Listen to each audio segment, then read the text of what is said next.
அந்த எல்லாருமே இப்ப கண்டுபிடிச்சிட்டாங்க. ஜனநாயகன் ஷூட்டிங் தான் நடத்தப்பட்டது அப்படின்றத மாபெரும் இஸ்ரோ விஞ்ஞானிகள்ல இருந்து எல்லாருமே கண்டுபிடிச்சு சொல்லிட்டாங்க.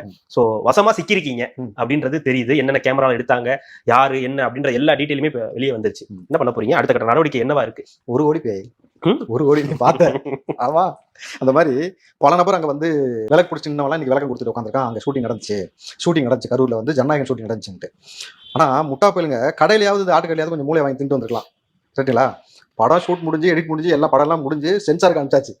சென்சாருக்கு அனுப்பிச்ச படத்தை இங்க ஷூட்டிங் பண்ணிட்டு இருக்கோம்னு சொல்றானா, அப்ப இவனுடைய நோக்கம் என்னவா இருக்குது சொல்லுங்க பாப்போம். என்னவா சார் இருக்கு? நல்ல எண்ணமா தான் இருக்கும். அதுதான் அதாவது அந்த விளக்கு பிடிக்கிற வாய்ப்பை வந்து தனக்கு பல இடத்துல கொடுத்தாங்க, நமக்கு இங்க யாருமே இந்த மாதிரியான சந்தர்ப்பமே அமையலன்றதுடைய வைத்தறிச்சலா, இல்ல வந்து இவர்கள் தொடர்ச்சியாக வந்து சில பேர் வந்து மவுண்ட் ரோட்ல முன்னாடி விளக்கு பிடிச்சாங்களாம், அப்புறம் சில பேர் துபாயில பிடிச்சாங்களாம், சில பேர் வந்து கண்ணதாசன் எழுதிய வனவாசம் புத்தகம் இருக்கு பார்த்தீங்களா, அங்க திருவாரூர் அதை சார்ந்த ஒரு சில இடத்துலலாம் வந்து பிடிச்சிருக்காங்க. அந்த மாதிரியான சந்தர்ப்பம் நமக்கு இங்க கொடுக்கல. நம்ம மீடியேட்டர் மாமாவா இருக்கிறோம், ஆனா வந்து மீடியா மாமாவா மீடியேட்டரா இருக்கோம்ல.